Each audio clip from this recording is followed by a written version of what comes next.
नमस्कार साथियों, कक्षा 10 अनिवार्य हिंदी का आज का जो अपना टॉपिक रहेगा वो है बाल गोविंद भगत।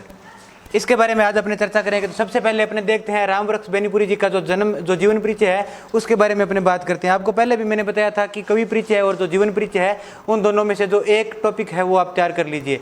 तो अपने क्या है, कवि परिचय जो कम है उनके बारे में अपने बात पहले कर ली थी। तो अब अपने बात करते हैं इनका जो डायरेक्ट अपने सीधे बढ़ते हैं, इनकी जो रचना है उस रचना के बारे में बात करते हैं। तो रचना के बारे में यदि बात करें तो अपने देख सकते हैं बाल गोविंद भगत, इसके बारे में अपने प्रारंभ करते हैं। बाल गोविंद भगत मंझोले कद के गोरे चिट्टे आदमी थे, 60 से ऊपर के ही होंगे। बाल पक गए थे, दाढ़ी लंबी या जटाजुट तो नहीं रखते थे, किंतु हमेशा उनका चेहरा सफेद बालों से ही जगमग किए रहता था। इस अध्याय के बारे में आपको पहले मैं बता दूं कि ये एक क्या है, रेखा चित्र है। इस रेखा चित्र के बारे में, रेखा चित्र क्या होता है, उसमें क्या है, जो भी रचना लेखक लिखता है, यहाँ पे क्या लेखक कौन है, रामवृक्ष बेनीपुरी है। जो लेखक क्या है, रचना लिखता है तो उसके बारे में सबसे पहले वो जो उसका एक मेन जो रेखा है अर्थात उसका जो चित्र है वो एक प्रकार से प्रस्तुत कर देता है। तो इसमें क्या है, अब जो बाल गोविंद भगत है उसके जो कद काठी है, उसका रूप रंग है, स्वरूप है, किस प्रकार के वस्त्र पहनता था, उसके बारे में इसमें क्या है विस्तार से बताया गया है। अब अपने देखें तो इसका क्या है, कपड़े बिल्कुल ही कम पहनते थे, कमर में एक लंगोटी मात्र और सिर में कबीर पंथियों की सी कनपटी टोपी, जब जड़ा आता तब एक काली कमली ऊपर से ओढ़े रखते, मस्तक पर हमेशा चमकता हुआ रामानंदी चंदन जो नाक के छोर से ही रहता था रखते, मस्तक पर हमेशा चमकता हुआ रामानंदी चंदन जो नाक के एक छोर से ही रहता था। औरतों के टिक्के की तरह शुरू होता, गले में तुलसी की जड़ों की एक बेडोल माला बांधे रखते थे। यहाँ पे क्या वर्णन प्रस्तुत किया, यहाँ पे वर्णन प्रस्तुत किया है तो उनके जो बाल है वो बाल क्या है, वो बड़े नहीं रखते थे, छोटे बाल रखते थे। उसके अलावा वो क्या है, जो कपड़े हैं बिल्कुल ही कम पहनते थे, एक लंगोटी रखते थे। उसके अलावा यहाँ पे बताया है कि वो क्या एक टोपी रखते थे और उस टोपी के अलावा रामानंदी तिलक है वो लगाते थे, मतलब यहाँ से लेके बड़ा जो तिलक होता है उसको बोलते हैं रामानंदी तिलक।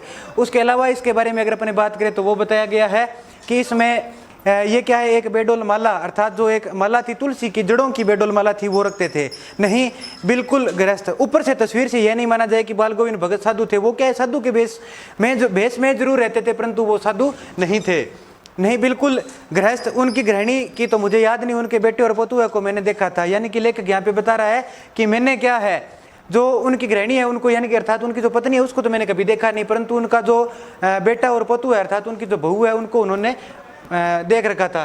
थोड़ी खेती बाड़ी थी, एक अच्छा खास साफ सुथरा मकान भी था, किंतु खेतीबाड़ी करते परिवार रखते भी बाल गोविंद भगत साधु थे। साधु की सब परिभाषाओं में खरे उतरने वाले थे, अर्थात वो क्या है, साधु की वेशभूषा में जरूर रहते थे परंतु साधु की केवल वह साधु की वेशभूषा में रहते थे, वो साधु थे नहीं। उनके क्या है, जमीन भी थी। अब आगे देखो, खेतीबाड़ी करते परिवार रखते, बाल गोविंद भगत साधु थे। साधु की सब परिभाषाओं से खरे उतरने वाले, कबीर को साहब मानते थे, उन्हीं के गीतों को गाते, उन्हीं के आदेशों पर चलते, कभी झूठ नहीं बोलते, खराब व्यवहार रखते, किसी के भी दो टूक बात करने में संकोच नहीं करते, न किसी से खाम खाए झगड़ा मोल लेते थे, किसी की चीज नहीं छूते, न बिना पूछे व्यवहार में लाते। इस नियम को कभी कभी इतनी बारीकी तक ले जाते कि लोगों को कौतूहल होता, कभी वह दूसरे के खेत में सोच के लिए भी नहीं बैठते।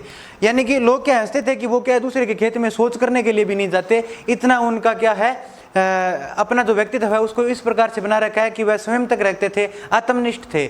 यानी कि उनकी जो खाका था लेखक ने यहाँ पे खींच दिया। और यहाँ पे क्या है, कबीर को साहब मानते थे, अर्थात कबीर के ही जो पद है वो गाते रहते थे। कबीर को साहब शब्द का प्रयोग करते थे, अपना साहब है किसे मानते हैं, कबीर को मानते हैं। अब आगे देखो,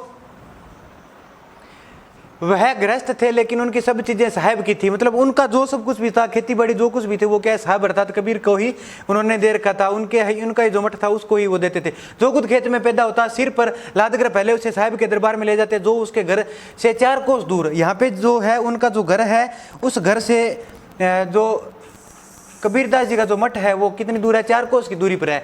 एक कबीरपंथी मठ से मतलब वह दरबार में भेंट रूप में रख लिया जाकर प्रसाद रूप में जो उन्हें मिलता उसे घर लाते और उसी से गुजारा चलाते। यहाँ पे क्या उनके खेत खलियानों में जो कुछ भी होता था वह क्या अपने घर से 4 कोस दूर एक मठ था, उस मठ में ले जाकर के वहाँ पे रखते थे और वहाँ से अपना जो क्या है जो खाने पीने के लिए पूरे साल भर के लिए आते उसे क्या है वह प्रसाद के रूप में ग्रहण करते थे और प्रसाद के रूप में उसे लेकर के आते थे।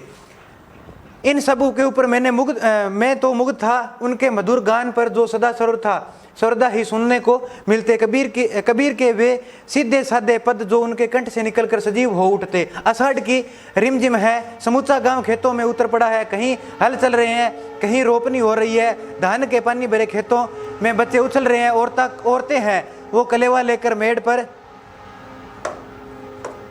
औरतें हैं वो कलेवा लेकर के मेड़ पर, अर्थात जो खेत की मेड़ होती है उस पर बैठी है। आसमान बादलों से घिरा है, धूप का नाम नहीं, ठंडी पुरवाई चल रही है। ऐसे ही समय आपके कानों में एक स्वर तरंग झंकार सी कर उठती है, यह क्या है, यह कौन है, यह पूछना न पड़ेगा। बाल गोविंद भगत समूचा शरीर कीचड़ में लिथड़े अपने खेत में रोपनी कर रहे हैं। उनकी अंगुली एक एक धान के पौधे को पंक्तिबद्ध खेत में बिठा रही है। उनका कंठ एक एक शब्द को संगीत के जीने पर चढ़कर कुछ को ऊपर स्वर्ग की ओर भेज रहा है और कुछ को इस पृथ्वी पर मिट्टी पर खड़े लोगों कानों की ओर।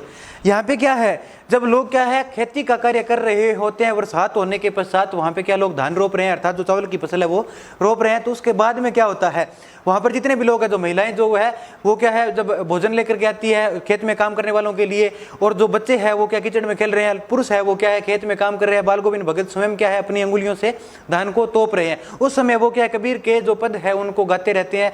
उससे क्या है, लेखक ने बताया है, रामवृक्ष बेनीपुरी ने बताया है कि जब वो गा रहे होते हैं तो सभी लोगों में क्या एक स्फूर्ति आ जाती है, अर्थात महिला झूमने लगती है, जो पुरुष है उनके जो स्वर तंत्रिका है वो भी उसके साथ साथ में गाने लगती है। बच्चे भी क्या है उस आनंद में क्या है लोटपोट हो जाते हैं और वह उसी का लुत्फ उठाते हैं। अब आगे क्या होता है, उनका कंठ एक एक शब्द को संगीत के जीने पर चढ़कर कुछ वो क्या है स्वर्ग की ओर भेज रहा है और कुछ उनकी ओर। बच्चे खेलते हुए झूम उठते हैं, मेड़ पर खड़ी औरतों के होठ कांप उठते हैं, वे गुनगुनाने लगती है, हलवाहे के पैर ताल से उठने लगते हैं, जो वहाँ पे हल बीज रहे हैं उनके वो भी क्या नाचने लगते हैं। रोपनी करने वालों की उंगलियां एक अजीब क्रम में चलने लगती है। बाल गोविंद भगत का यह संगीत है या जादू। लेखक ने उनका जो संगीत है, जो कबीर के जो पद गाते थे उसको क्या जादू का रूप दिया। वो कह रहे हैं कि इस प्रकार से सभी में क्या है स्फूर्ति आ जाती है, ध्यान आ जाते थे। वो एक प्रकार से उसको संगीत नहीं मान सकते, वह तो एक प्रकार का क्या है जादू ही है।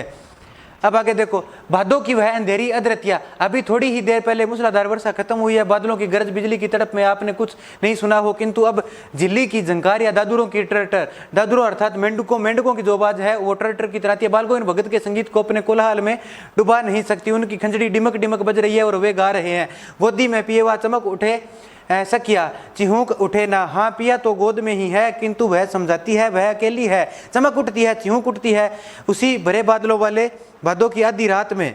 उनका यह गाना अंधेरे में अकस्मात कौंध उठने वाली बिजली की तरह किसे न चौंका देता। अरे अब सारा संसार निस्तब्धता में सोया है, बाल गोविंद भगत का संगीत जाग रहा है। तेरी गठरी में लगा चोर मुसाफिर जाग जरा। वो गीत गा रहे हैं कौन, बाल गोविंद भगत। कार्तिक आया नहीं कि बाल गोविंद भगत की प्रभातियां शुरू हुई जो फागुन तक चला करती है। इन दिनों तक सवेरे ही उठते, न जाने किस वक्त जाकर वह नदी स्नान को जाते, गांव से 2 मील दूर। यहाँ पे जो नदी स्नान करने के लिए कितनी मील दूर जाते थे, वो 2 मील दूर जाते हैं। और उनसे जो कबीर का मठ है वो कितनी दूर है, 4 कोस दूर है, मील दूर नहीं है, 4 कोस दूर है। अब देखो, अब इसके बारे में आपको बताऊं कि यहाँ पे इन्होंने क्या बताया है कि जो जिस प्रकार से यहाँ पे इन्होंने बताया है कि जो महीना शुरू होता है, कौन सा महीना शुरू हुआ था यहाँ पे अपने देखते हैं। महीना शुरू हुआ, देखो कार्तिक का महीना शुरू हुआ। कार्तिक के महीने में क्या ठंड होती है, वो सुबह सुबह क्या है नहाकर के, ठंड के महीने में भी सुबह जल्दी जो नदी है उस नदी में स्नान करने के पश्चात अपना जो भी कार्य है, अर्थात उस मौसम में वो क्या है प्रभाती निकालते हैं। प्रभाती निकालने का तात्पर्य गांव में वो क्या है ईश्वर के भजन या गुणगान करते हुए घूमते हैं। लोग उनको कुछ पैसे देते हैं, वो क्या है सेवा कार्य में लगाते थे। जैसे किसी गौशाला में दे दिए, किसी मंदिर में दे दिए, उस प्रकार से वो क्या सेवा कार्य में लगा देते हैं। न जाने किस वक्त जाकर वह नदी स्नान को जाते हैं, गांव से 2 मील दूर। वहां से नहा धोकर लौटते और गांव के बाहर ही पोखरे के ऊंचे भिंडे पर उनकी खंजड़ी लेकर जा बैठते और अपने गाने टेरने लगते। मैं शुरू से ही देर तक सोने वाला हूं, किंतु एक दिन माघ की उस दांत किटकिटाने वाली भोर में मैं भी उनका संगीत सुने पोखर पर ले गया था। अभी आसमान के तारों की दीपक बुझे नहीं थे। हाँ, पूर्व में लोही लग गई थी जिसकी लालिमा को शुक्र तारा और बढ़ा रहा था। खेत बगीचा घर सब कुछ कुहासा छा रहा था, मतलब चारों ओर कोहरा था। सुबह क्या है जो शुक्र तारा है वो अपनी लालिमा बिछाए हुए था। शुक्र तारा अर्थात शुक्र तारे को लाल ग्रह भी बोलते हैं। तो शुक्र तारे की लालिमा का यहाँ पे कवि ने अपने रेखा चित्र में वर्णन किया है। अब आगे क्या होता है वो बताते हैं कि मैं भी क्या है, मेरी भी एक बार क्या लेट सोया था, फिर भी उनका जो भजन है वो सुनकर, उनका जो पद है वो सुनकर के मेरी भी आंखें खुल गई थी। उसके बाद में क्या हुआ, मैं भी क्या है वहाँ पे जो हार्ड कंप कंपा देने वाली जो सर्दी थी, उस सर्दी में मैं भी वहाँ पे नहाने के लिए चला गया था। उसका संगीत मुझे पूर्व पोखरे पर ले गया था। अभी आसमान के तारों में दीपक बुझे नहीं थे। हाँ, पूर्व में लोही लग गई थी जिसकी लालिमा से इसको सुक्कर तारा और बढ़ा रहा था। खेत बगीचा घर सब कुछ कुहासा छा रहा था। सारा वातावरण अजीब रहस्य से आवर्त मालूम पड़ता था। उस रहस्यमय वातावरण में एक कुश की चटाई पर पूर्व मुँह काली कमली ओढ़े बाल गोविंद भगत अपनी खंजड़ी लिए बैठे थे। उनके मुँह से शब्दों का तांता लगा था। उनकी अंगुलियां खंजड़ी पर लगातार चल रही थी। गाते गाते इतने मस्त हो जाते, उनसे इतने सुरूर में आते, उत्तेजित हो उठते कि मालूम होता अब खड़े हो जाएंगे। कमली तो बार बार सिर से नीचे सरक जाती। मैं जड़े से कंपा रहा था, किंतु तारे की छांव में भी उनके मस्तक के शर्म बिंदु जब तब चमक ही पड़ते। यहाँ पे वर्णन क्या कर रहा है, लेखक बता रहा है कि मैं भी क्या चला गया था। सर्दी बहुत थी, कोहरा छाया हुआ था। शुक्र तारा है उसकी लालिमा अभी छा रही थी। तारों की वजह से थोड़ा बहुत अंधेरा है वो कम हो रहा था। मैं वहाँ गया तो वहाँ मैंने देखा कि जो बाल गोविंद भगत है वो क्या है अपने पद गा रहे थे, और वो क्या है काला जो कमल है वो उन्होंने ओढ़ रखा था अपने शरीर के। वस्त्र तो वही थे जो लंगोटी और ऊपर एक टोपी रखी थी, और यहाँ पे गमछा रखते थे। और साथ में उन्होंने सर्दी में क्या है एक कमली काले रंग की जो कम्बल है वो उन्होंने ओढ़ रखी थी। वो क्या है कभी कभी पद गाते समय वो क्या है हाथों को हिलाते थे या मस्त मगन हो जाते थे तो वो नीचे उतर जाती थी। तब उनका स्पष्ट दिखाई देता था कि उनका जो मस्तिष्क था उसमें श्रमकण अर्थात जो पसीने की बूंदे हैं वो उस सर्दी के मौसम में भी दिखाई दे रही थी।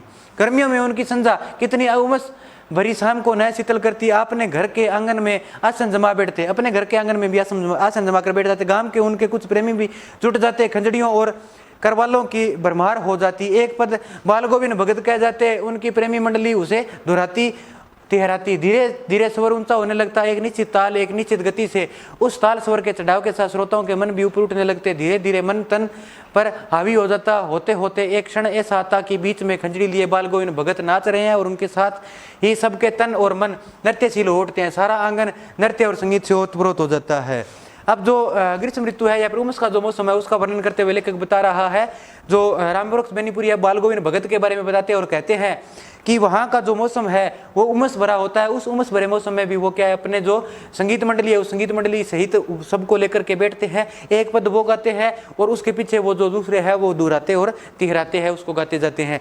बाद में क्या होता है वो फिर बताते हैं कि जब ये जो आनंद है चरम सीमा पर पहुंच जाता है तो उसके पश्चात बाल गोविंद भगत क्या है अपना जो वहाँ जो आसन है उसको छोड़ करके खड़े हो जाते हैं और जो मन है उस पर तन हावी हो जाता है और वो क्या है उस पर नाचने लगते हैं और अपना जो नृत्य है वो प्रदर्शन करने लग जाते हैं। केवल खंजड़ी को वहाँ पे क्या बजाते हैं और उसकी ताल पर नाचने लग जाते हैं। बाल गोविंद भगत की संगीत साधना का चरम उत्कर्ष उस दिन देखा गया जिस दिन उसका बेटा मरा। अब यहाँ पे क्या है उनके बेटे का निधन हो जाता है। इकलौता बेटा था वह कुछ सुस्त और बोधा सा था, किंतु इसी कारण बाल गोविंद भगत उसे और भी मानते। उसकी समझ में ऐसे आदमियों पर ही ज़्यादा नजर रखनी चाहिए या प्यार करना चाहिए क्योंकि ये निगरानी और मोहब्बत के ज़्यादा हकदार होते हैं। इनका बेटा क्या है वो सुस्त था, बोधा सा अर्थात बिल्कुल ही पतला सा था और बाल गोविंद भगत मानते हैं कि ऐसे ही व्यक्ति या ऐसे ही लोगों पर क्या है हमें अपना प्रेम जाहिर करना चाहिए या फिर उनके प्रति क्या है अपनी जो विशेष नज़र होनी चाहिए। उन्हीं लोगों की इस प्रकार की हमारी क्या है जरूरत होती है।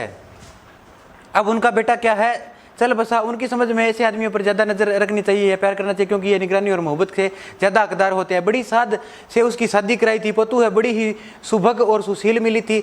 घर की पूरी प्रबंधिका बनकर भगत को बहुत कुछ दुनियादारी से निवृत्त कर दिया था उसने। किसने? उसकी जो पतू आई थी उसने क्या है संपूर्ण जिम्मेदारी थे उससे क्या है उनको निवृत्त कर दिया था, अर्थात उसने क्या है संपूर्ण घर को संभाल लिया था।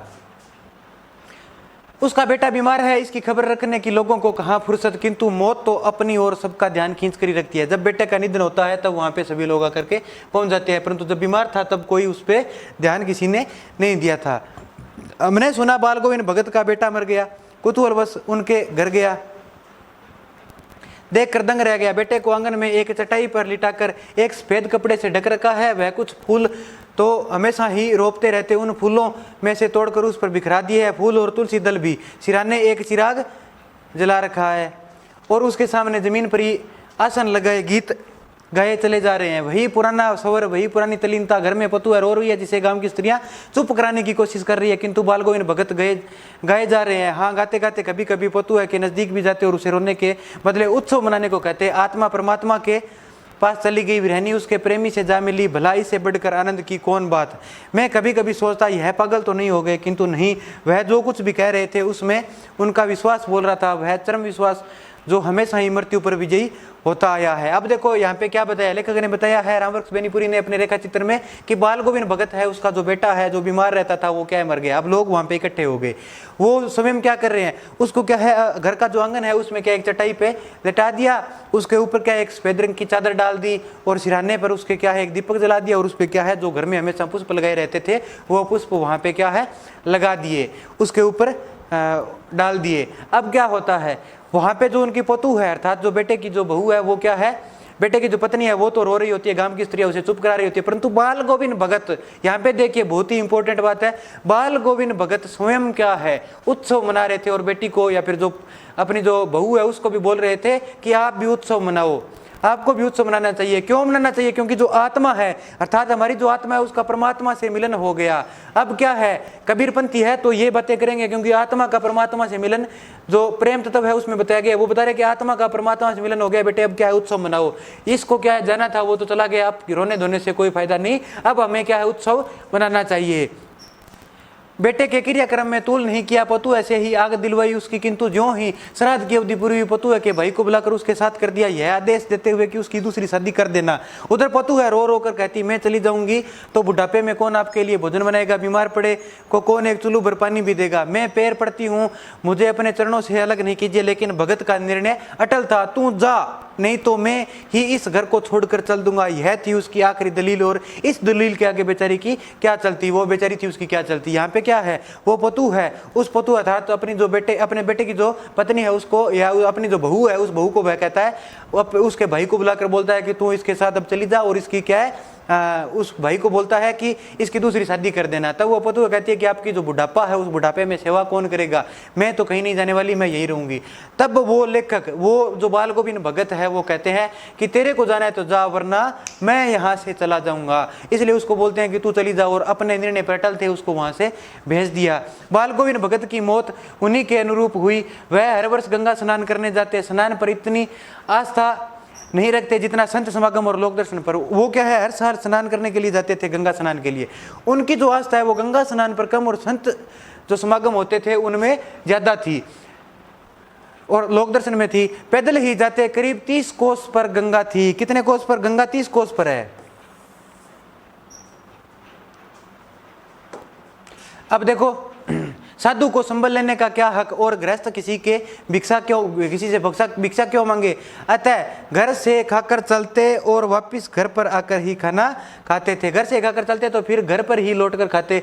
रास्ते भर खंजड़ी बजाते गाते, जहाँ प्यास लगती पानी पी लेते। 4-5 दिन आने जाने में लगते, किंतु इस लंबे उपवास में भी वही मस्ती। अब बुढ़ापा आ गया था किंतु टेक वही जवानी। इस बार लौटे तो तबीयत कुछ सुस्त थी, खाने पीने के बाद भी तबीयत नहीं सुधरी। थोड़ा बुखार आने लगा किंतु नेम व्रत तो छोड़ने वाले नहीं थे। वही 2 जून गीत संध्या दान, 2 जून मतलब दोनों समय। खेती बाड़ी देखना, दिन दिन छिजने लगे। लोगों ने नहाने धोने से मना किया, आराम करने को कहा किंतु हंसकर टाल देते रहे। उस दिन भी संध्या में गीत गए किंतु मालूम होता जैसे तागा टूट गया हो, माला का एक एक दाना बिखर गया हो। भोर में लोगों ने गीत नहीं सुना, जाकर देखा तो बाल गोविंद भगत नहीं रहे, सिर्फ उनका पंजर पड़ा था। अर्थात उन्होंने अपनी जो देह थी वो क्या है त्याग दी थी।